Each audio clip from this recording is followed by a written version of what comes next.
everyone. Welcome to Conversations with Nicole. Today, my guest is Tim Guin, Executive Vice President and Chief Commercial Officer for USA Truck. Among other things today, I hope to bring awareness to the importance of truck drivers and the sacrifices they make for us.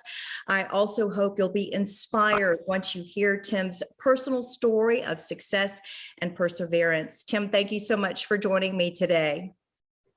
Thanks, Nikki. I'm going to call you Nikki if that's okay, because for those folks that don't know, I've known you for a long time, and Nicole is it's hard to say that. So if you're okay, I'm going to call you Nikki.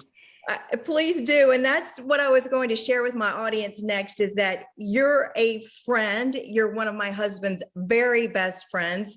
We all went to Winthrop University together. And so for this reason and so many more, this conversation is extremely special to me. So again, I want to thank you for joining me today. Truckers are heroes.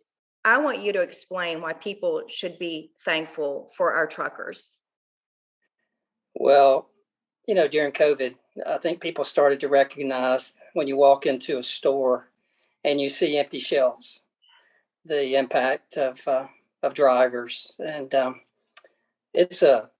tell people, hey, you're not going to find a more patriotic, hardworking, God-fearing American than you're going to find in the trucking industry. And, there's a few out there, just like in every industry, they'll give you a bad name or make you look bad on the news. Or if you look at the DOT collisions of trucks versus cars, it's drastically different, very few. But when a truck has an accident, when it weighs 80,000 pounds, it's typically horrific. In most cases, when I'm talking about big DOT accidents, I'm not talking about fender benders and things like that, but truckers are safe, and it's a hard job. And my dad was a truck driver, and I remember how what I'm explaining to you is what I saw in him. He was a Navy veteran, and he had a couple of trucks, and he worked for a steel company here in Greenville, and in summers I would go on trips with him, and I saw firsthand that it was a really tough living. But in those days, there was Smokey and the Bandit, and Rolling On was a show. Probably some of your older listeners, Rolling On was a series, and then BJ and the Bear. Yes. Truck driver BJ, and and I think back in the CB radio, you remember the T-shirts that said Breaker 19 or whatever, and people had a hand up. Most people in your neighborhood had a CB radio. In those days, we didn't have cell phones, so people thought it was cool that you could talk to someone without being at home and being on a landline. But all those things, truckers were cool, and truckers made a lot of money back in the 80s. But what we found out over time, as our economy grew and the need for truck drivers and the industry itself, the driver pay did not keep pace with other jobs in the U.S. And so we had less truck drivers, less glamorous, harder work. People were, wanting to go to college and get a desk job. I think about myself. My dad used to say, "Hey, let's get you to college, and then if you want to be in this business, you can, but in a different light." And I'm just grateful for what I learned from him. But it's not a glamorous job. It's very difficult, and there's a lot of sacrifice. Health, when you think about my health perspective. You're not going to a gym every day, especially if you're an over the road long haul driver. You're out sometimes for a week at a time or 3 days at a time. And sometimes depending on where you run and what you want to do, drivers are out 10 to 14 days at a time. So not a lot of people are interested in that. We become a society of, we want it right then. And these men and women are out there on the roads making the sacrifice so that they can serve us. So we owe them a lot. And they deserve to make good money for what they do. And I know that has changed in the industry as well, which is wonderful. Talk about the history of USA Truck. It's impressive.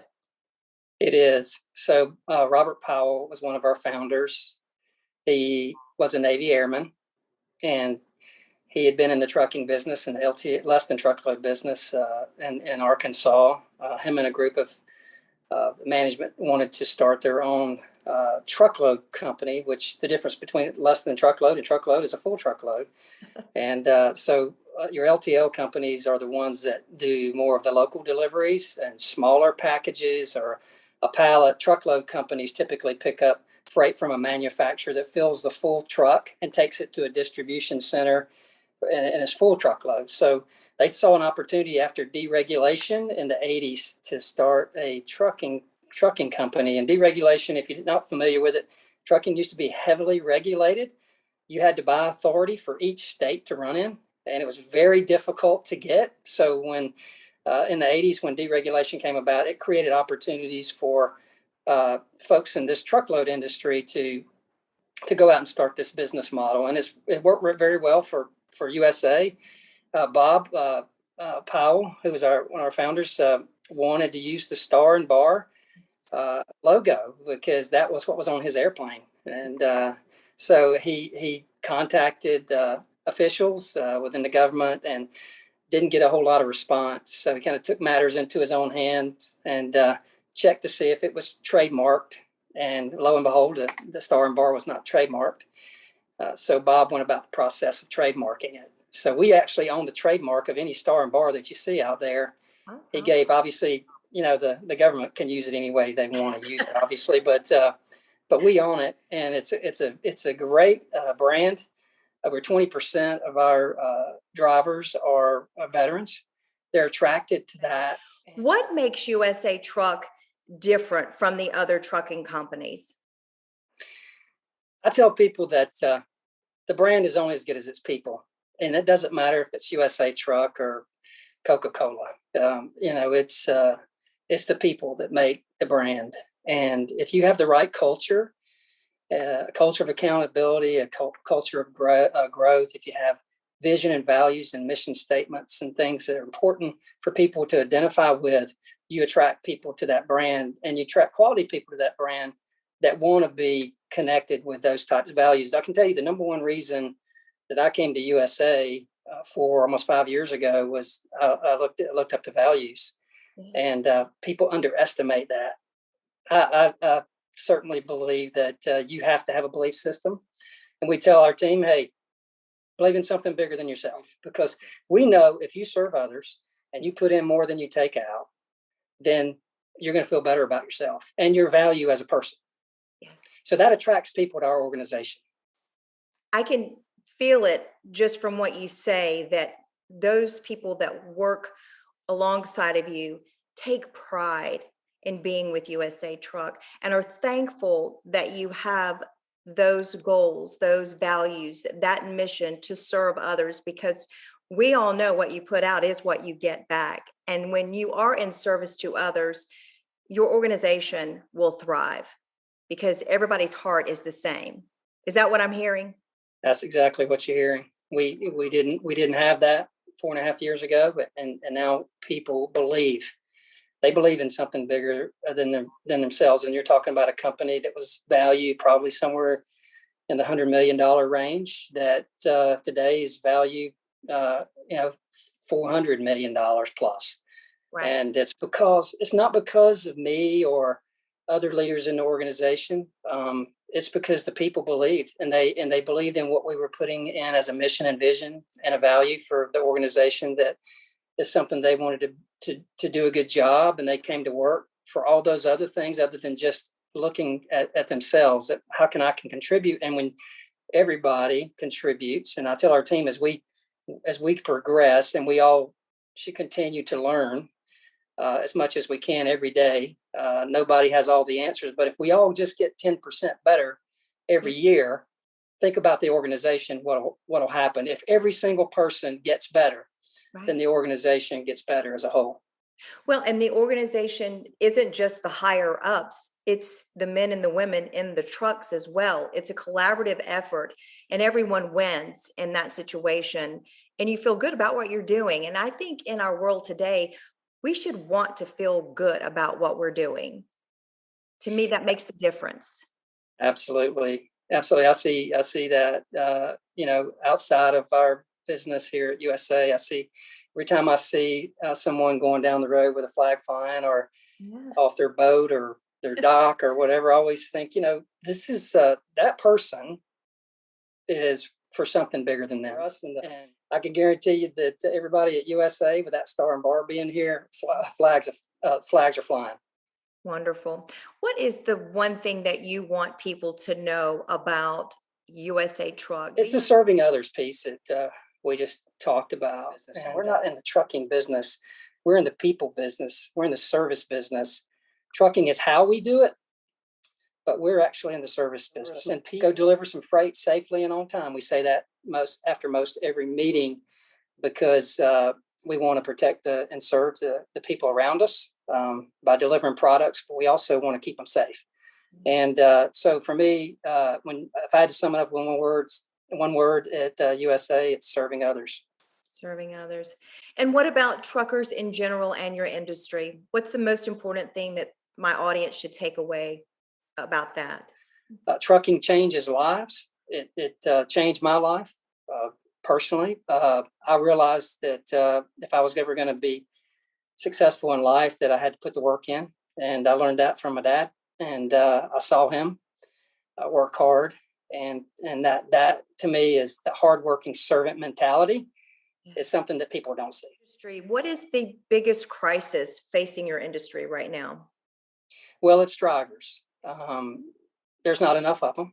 When you think about a couple of administrations ago, everybody said that everyone should go to college, and it's just not the case. I mean, I was borderline whether I was going to go to college or not. I didn't have the money, but it worked out with scholarships and Pell Grants and things that I was able to take advantage of. But not everybody needs to go to college, and it's not for everybody.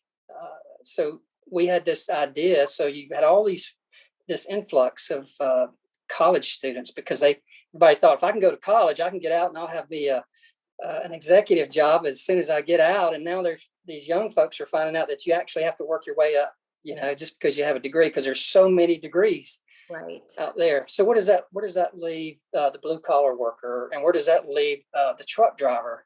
And it is not it's not a glamorous job, but it pays $100,000. I was going to say, money's there. You're right. That's right. And, if you do it right, you can make $100,000, and you can be home more often than you were a few years ago. But to answer your question, it's a tough sell. Not everybody's. When you think about your kids, I want kids to grow up be a truck driver. People say that, right? Right. But people find out that if you get in it and you do a great job, it's rewarding. I mean, we are seeing more female drivers in our industry than we ever have. There's a Women in Trucking Association out there. Our company is more diverse than any other industry. To learn how to drive a truck, it typically takes about 12 weeks. And that seems like a long time, but when you've got an 80,000 pound, basically a weapon out there on the highway, that you have to make sure that folks really know how to handle every situation possible. But 12 weeks versus 4-year degree. Sure. And I can guarantee you $100,000. I'm in awe of people that can drive a truck. I mean, gracious, I can't even get in an F-150 and not feel overwhelmed. But get behind an 80,000 pound vehicle, that's a lot. You should get proper training and you should get paid. So we need to start changing the mindset of people out in the world and those coming along in their schooling to say, hey, I don't have to go this route. I can go this route, and people be proud of it.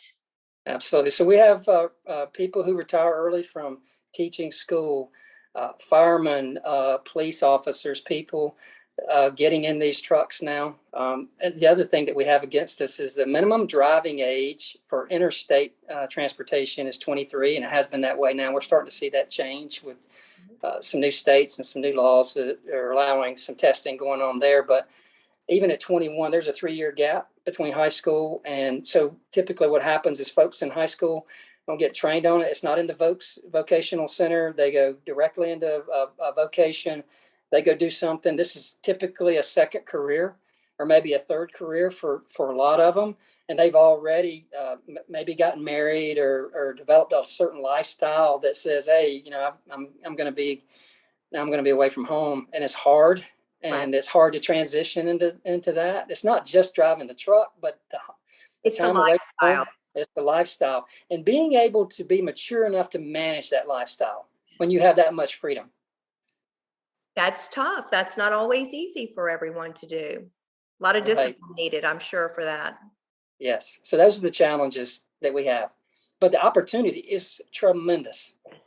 Challenges, but opportunities are there. So what's the future of the industry? What's on the horizon? So I'm just going to address, I mean, electric trucks.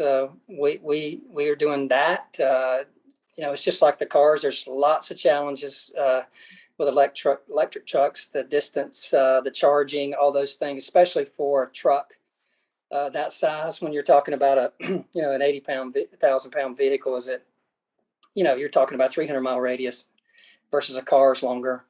And then being able to have the infrastructure out there is not ready for that. But if you have it in the right application around a regional hub, it works pretty well. We've seen it work with some of our other trucking competitors. We're doing it. We're doing it in West Memphis, Arkansas. And so the other thing is autonomous trucks. You hear lots of people talk about autonomous. I think this is Tim Guin's opinion, but you know, you don't ever see an airplane fly by itself, although it does fly itself. There's always a pilot in the aircraft because the size of the aircraft and the risk. Same for trucking. I think what you're going to see is you're going to see a driver, but a different kind of driver with a different type of skill set. But I've already been in an autonomous truck, and it's pretty incredible. And the technology's there; it's here, and I've seen it firsthand, and I see how it works, and it's pretty amazing. So you're going to have a different type of driver in the cab of that truck. And then eventually you may see platooning, or you'll have one driver and two trucks controlling both trucks. Wow. So we think that will solve a problem, but hey, I'm 57 years old. I might be 70 something before this really happens that way, but maybe not. Maybe not. It just depends on again, infrastructure. When you think about autonomous vehicles, you have to, it's really an interstate type thing. Somebody still has to drive the truck into the distribution center and get the freight unloaded. You can't do that autonomously. So we're all trying to work through that, but it's going to be a driver autonomous type relationship in the future. Well, that's what I hear is the future is always changing because our technology is constantly changing, and what we can do far exceeds anything that we ever dreamed about 20 years ago. And so that will continue to be the case moving forward as well. But I like the fact that people are always needed, you know? Yes. God put us here for a reason, right? Yeah. The technology is amazing, but people are needed. I mean, our trucks today have collision avoidance, lane departure, all the things you have in your car, all the computer stuff. Our drivers all have, you know, pads in their trucks, it's mostly Samsung, and then they have apps that they can get information out of that they couldn't get information from before about the truck, about their dispatch and load at their trip and fuel and those things. But you still have to have human intervention for all of those things. Because think about this. Think about a situation where you got an 80,000-pound truck with hazardous materials running by itself. That could be that the technology could be hacked. Yeah. That's a tough deal. And so that's why I think that you will have a driver or someone controlling that, where that can be shut down, or you know, something malfunctions, you know, if the system crashes or there's an issue, it can be handled immediately. I agree. This is so interesting. I'm really enjoying this conversation. We could talk all day about what's on the horizon and new technology and all of that. But I do know that this is a topic that's near and dear to your heart, and that's America's truckers. Tell me about that. Yeah, americastrucker.org. So in harmony of what we talked about earlier, we own a company down in Georgia called, the name of the company is Davis Transfer. And we purchased them 4 years ago. And, you know, we have this USAT Capacity Solutions brand, which is our supply chain logistics solution. And then we have the white USA truck that a lot of you have seen going down the road. And then we have this Davis brand. And we said, how can we connect the company? So our CEO, James Reed, said, hey, came to me and said, hey, let's get a tagline for our brand. And because I have responsibility for all commercial and marketing, my marketing team and I got together and we said, what would be a great tagline? So we went through all these different gyrations of taglines and looked up stuff on the internet. And it really came back after many, many conversations that what are we really? Yeah. We are an American, we are Americans, red, white, and blue. And these drivers, they love that. And we were shocked to find that American trucker was copyright trademarked, but America's trucker was not. So we took care of that, and in the process through copywriting that, and but we said, where can we take this? And so when you think about all the things you and I've talked about this morning, is that, gosh, what is it? What does it really mean to be associated with drivers, and how can we support these patriotic, God-fearing, hardworking Americans? And this was all happened during COVID. And we met Joe Stam, which you interviewed with me, and he had this great trucker song. And we realized people really liked that. And just in a few, a week or so, he had over 100,000 views of the song and lots of great feedback. And we said, okay, we're just going to go forward with this America's Trucker brand. And as a tagline, we created a website, and you can go to the website, and every piece of merchandise that we sell, 10% of the proceeds goes to a veteran-related or trucking-related charity that we choose. And this past year, it was Folds of Honor. Our mission is to improve the image of drivers in our industry, things that you and I were talking about, giving them quality choices to shop online for things that are appropriate and specific to trucking. So right now it's hats and shirts and mugs and things that you would find on a typical website. And we created this brand. So the A is, I actually have it right here. I'm going to good. I was thinking you might have one close by. So the A is an intersection, as you can see. Yes. It's an offer, and that's a road. And then the T is just an intersection. So, so we created this because it's a trucking brand that we wanted to give back, and we wanted to improve. So we're private label some shirts and some things, and we're just getting started. We're going to market this. We already have, and we're going to be in some truck stops, and we're going to take it a little bit further with convenience stores and some Buc-ee's and some of those folks we're going to go after. But we're going to sell belts for truckers with a branded AT logo in them, boots with a brand AT brand, pants, the Dickie style pants that you see drivers wear, blue jeans. We're going to private label things. We have jackets. We have pullovers right now, really good looking pullover on the store, on the website. And all of this, we raise money. We did the Folds of Honor this year, got off our first charity. We raised $167,000 for Folds of Honor, which is in a one-day golf tournament with our generous suppliers. Came in for one day and donated. And so we were able to fund 6 scholarships. Folds of Honor, if you're not familiar with them, you can go to their website and look and see that they provide scholarships for the children of disabled or fallen veterans. And we were able to help this year with 6 scholarships. So we're going to continue with that, americastrucker.org. We're going to put the stuff in the store. We hope that people buy it. We hope drivers buy it. We hope that families buy it, and other people. You would not believe how many requests I have for these America's Trucker hats, especially these friends of my children who are younger generation. They love it. It says America's Trucker on it. But and the other thing is it's quality stuff. We said we don't want to put our brand on things that are cheap. So we've got some really good quality outerwear and apparel for anybody who's interested.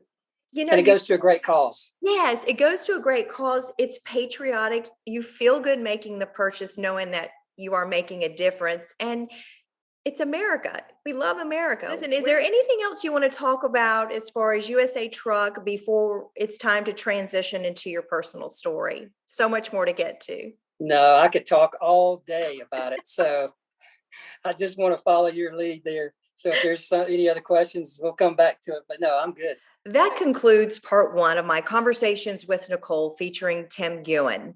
Coming up in part 2, you'll hear his personal story. It is one of perseverance and success and his faith in God. Stay tuned for that coming up on Conversations with Nicole.